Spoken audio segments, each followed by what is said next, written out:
The National Limited of Calcutta has a branch at Madras. Goods are invoiced from the head office at selling price being cost plus 33.1%. Cash collected by the branch is banked on the same day to the credit of head office account. Expenses are directly paid by the head office, except PT expenses, which are met by the branch out of the PT cash account, to which periodical transfer are made from head office. From the following particulars, show the branch account in the books of the head office disclosing branch profit or loss. Stock on 1st January 16,000 रुपये. Sundry debtors on 1st January 8,000 रुपये. Furniture on 1st January 2,000 रुपये. Petty cash on 1st January 100 रुपये. Goods invoiced by the head office 80,000 रुपये. Cash sales 60,000 रुपये. Credit sales 20,000. Goods returned by branch 6,000. Goods returned by debtors 1,000. Cash received from debtors in bracket in full satisfaction of rupees 15,800 bracket close 15,000 रुपये. Bad debts return of 1,200 रुपये. Checks sent to branch for salary 4,000, rent 2,000, PT cash 500 रुपये. Depreciation on furniture 200 रुपये. Stock on 31st December 11,000 रुपये. PT cash on 31st December 50 रुपये. आपल्याला या दिलेल्या उदाहरणामध्ये मुख्य कार्यालयाने शाखेंना माल परिव्यय मूल्य अधिक 33.1% नफा आकारून माल पाठवला. तर आता आपल्याला 33.1% नफा आकारला म्हणजे नेमका किती नफा आकारला ते आपल्याला काढावयाचं आहे. तर ते काढण्यासाठी फॉर्म्युला वापरायचा आहे आपल्याला. कॉस्ट प्लस टिंब percent, the difference is equal to selling price into rate divided by 100 plus rate. आता या ठिकाणी किती टक्के नफा आकारलेला आहे? 33.1%. म्हणून नंबर 1 डिफरन्स काढून घ्यायचा आहे. Opening stock.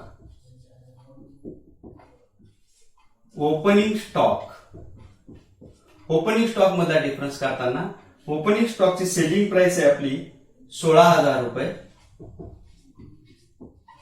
गुणिले 33.1% भागिले 100 अधिक 33.1%, म्हणजेच 16,000 गुणिले 1/4, म्हणजे डिफरन्स येईल 4,000 रुपये.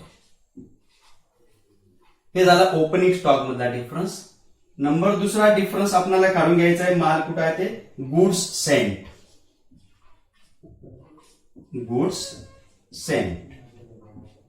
गुड्स सेंट किती रुपयाचे येतं? 80,000 रुपयाचे.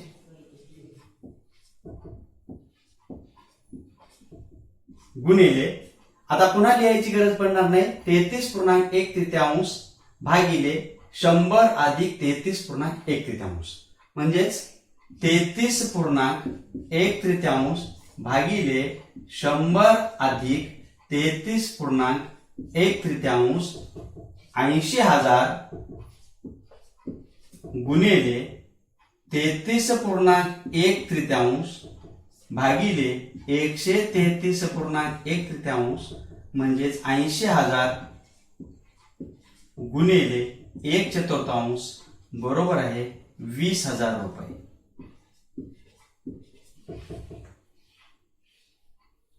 तर हे झालं आपलं गुड्स सेंट मधला डिफरन्स. त्याच्यानंतर goods return. Goods return to head office. किती रुपयाचा माल परत करण्यात आलेला आहे? 6,000 रुपयाचा. 6,000 गुणिले 33.1 भागिले 100 अधिक 33.1. 6,000 गुणिले 33.1 भागिले 133.1 म्हणजे 6,000 गुणिले 1/4 बरोबर आहे 1,500 रुपये. चौथा माल आहे आपल्याला closing stock.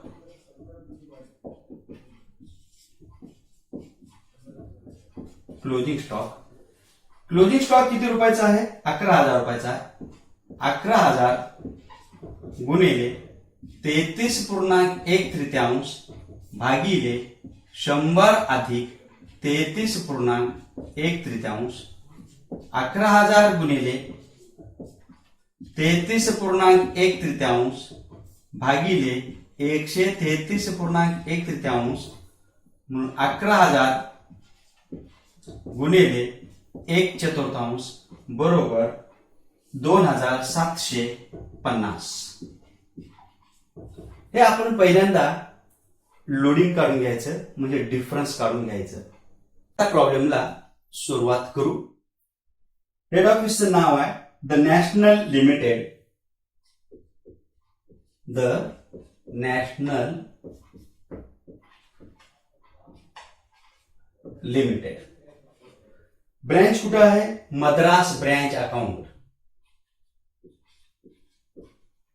Madras branch account.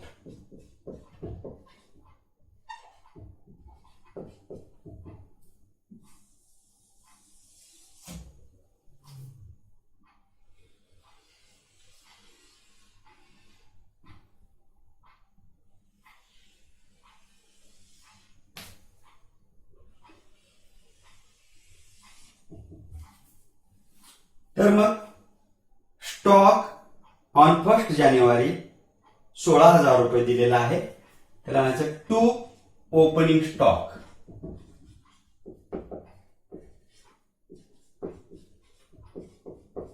₹16,000. Next sundry debtors 1 जानेवारीच्या इथं 8,000 रुपये. To debtors account. 1 जानेवारीचेच असल्यामुळं ओपनिंग बॅलन्स 8,000 रुपये. Furniture to furniture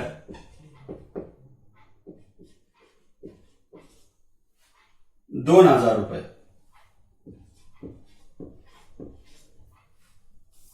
pity cash हे पण 1 जानेवारीचे आहे.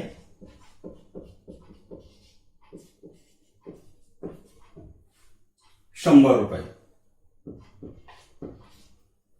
Next goods invoiced by the head office to goods Saint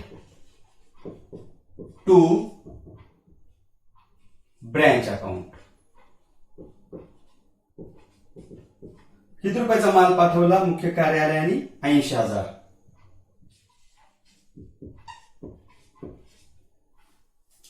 next cash sales 60,000 रुपये. आता कॅश सेल्स म्हटल्यानंतर क्रेडिट बाजूला बाय बँक अकाउंट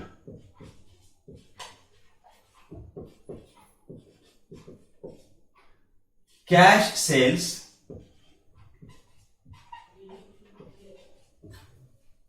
60,000 रुपये. इनर कॉलम मध्ये घ्या कारण बाकी आणखी कुठले पैसे जर आले तर दोन्ही मिळून बँकेत आपल्याला भरता येतात. क्रेडिट सेल्स ब्रँच अकाउंट मध्ये येत नाही. Goods return by branch goods return by branch. आता ब्रँचला माल पाठवला म्हणून डेबिट बाजूला, आता ब्रँचनं माल मुख्य कार्यालयाला पाठवला म्हणून क्रेडिट बाजूला by goods return.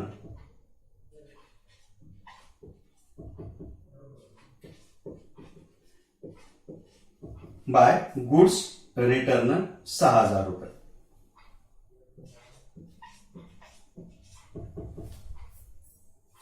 Goods return bye debtors हे देखील ब्रँच अकाउंट मध्ये येत नाही. Cash received from debtors in full satisfaction of rupees 15,800 आपल्याला मिळाली रक्कम 15,000 रुपये. एखाद्याकडून 15,800 रुपये यायचे होते, 15,000 रुपये मिळाले आणि आपण म्हणालो की आपली बाकी नील झालेली आहे. याचाच अर्थ आपण की 800 रुपये समोरच्या व्यक्तीला सूट दिलेली आहे, म्हणून कॅश रिसिव्ड फ्रॉम डेटर्स 15,000 रुपये. कॅश रिसिव्ड 15,000 रुपये. टोटल रक्कम आपल्याजवळ जमा झाली 75,000 रुपये, म्हणून बँकेत भरायचे 75,000. 800 रुपये जे डिस्काउंट दिलेलं आहे, हे सूट दिलेली आहे, ते डेटर्स अकाउंट मध्ये येईल आणि कॅश रिसिव्ड देखील 15,000 रुपये, त्याचे देखील डबल इफेक्ट होतो आपल्याला डेटर्स अकाउंट मध्ये. त्याच्यानंतर बॅड डेट्स रिटर्न ऑफ हे देखील आपल्याला डेटर्स अकाउंट मध्ये घ्यावं लागेल. Cheque send to branch, cheque दिल्यामुळं बँकेत पैसे येतात, तर बाय बँक अकाउंट. कशा कशासाठी खर्चासाठी पैसे देत आपल्याला ते पहा. सॅलरी, सॅलरीसाठी 4,000 रुपये दिलेत हेड ऑफिसनं. रेंट 2,000 रुपये. पीटी कॅश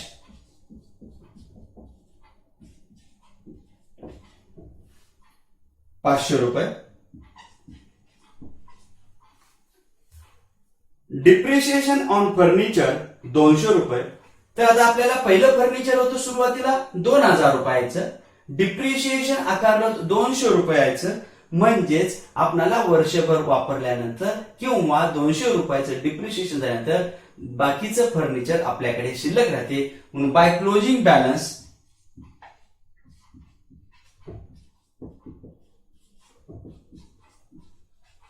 याच्यामध्ये फर्निचर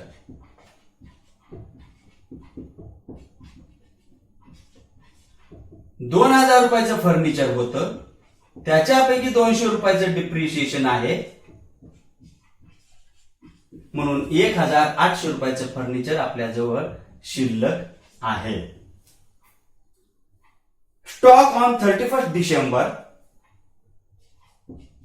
स्टॉक 31/12चा 11,000 रुपये. ओपनिंग स्टॉक डेबिट बाजूला, क्लोजिंग स्टॉक क्रेडिट बाजूला. पीटी कॅश, पीटी कॅश ही देखील रक्कम आहे आपल्याला 31/12चीच 50 रुपये शिल्लक आहेत आपल्याजवळ. सुरुवातीला आपल्याजवळ शिल्लक होते 100 रुपये. खर्च करण्यासाठी 500 रुपये मिळालेत. सगळा खर्च झाल्यानंतर 50 रुपये आपल्याजवळ शिल्लक राहिलेले आहेत. आता याच्यानंतर आता आपल्याला लोडिंग म्हणजे difference, cost price and selling price याच्यामधला डिफरन्स विरुद्ध बाजूला दाखविण्यात येते, असं मी तुम्हाला इंट्रोडक्शन सांगत असताना सांगितलेलं होतं. म्हणून घ्यायचं आता to difference in closing stock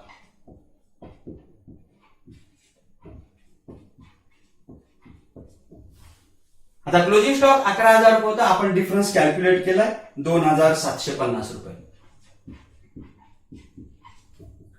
to difference in goods return, goods return 6,000 रुपये होते, त्याचा आपल्याला डिफरन्स काढलो 1500 रुपये. त्याच्यानंतर जाता आपल्याला डिफरन्स विरुद्ध बाजूला by difference in opening stock.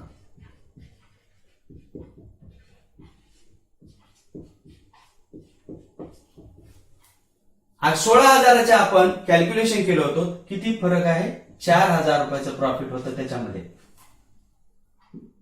त्याच्यानंतर by difference in goods Saint.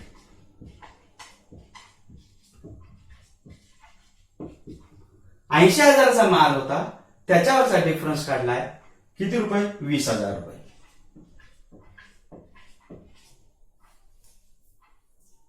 त्याच्यानंतर आता आपल्याला ओपनिंग डेटर्स माहित आहेत तर क्लोजिंग डेटर्स नाहीत, म्हणून आपल्याला ब्रँच डेटर्स अकाउंट ओपन करावं लागेल. दुसरं branch debtors account.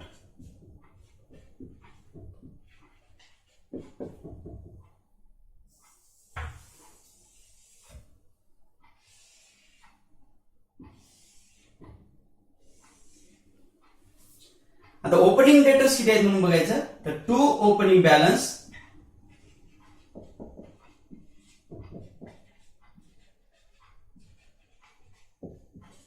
Opening debtors आहेत आपल्याकडे 8,000 रुपये. त्याच्यानंतर तुम्हाला गणितामध्ये सांगितलेलं आहे credit sales to credit sales. Credit sales दिलेले आहेत आपल्याकडे 20,000 रुपये.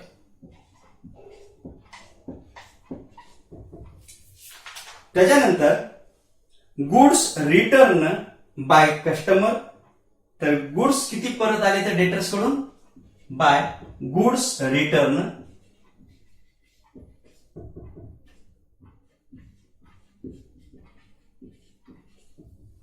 1,000 रुपयाचा माल परत आलेला आहे. त्याच्यानंतर cash received by cash received. किती आले तर कॅश रिसिव्ड 15,000 रुपये.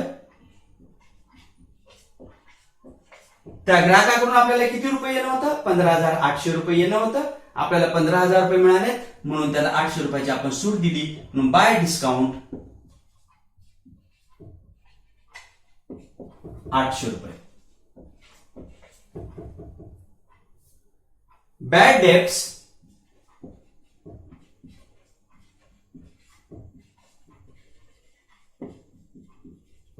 किती रुपये बुडाले तर 1,200 रुपये.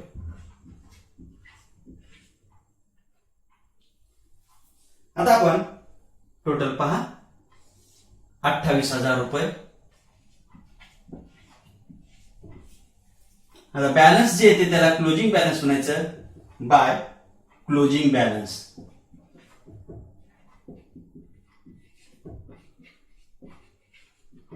बॅलन्सिंग फिगर किती येते बघा 2, 15, 9, 17, 1, 18, 10, 28,000.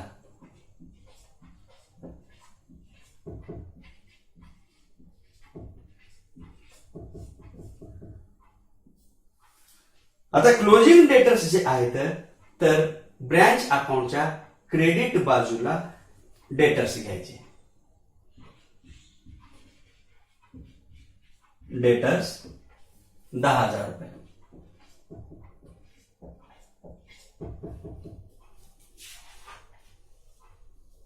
दोन्ही साईडचे टोटल पहा आणि येणारा डिफरन्स प्रॉफिट और लॉस.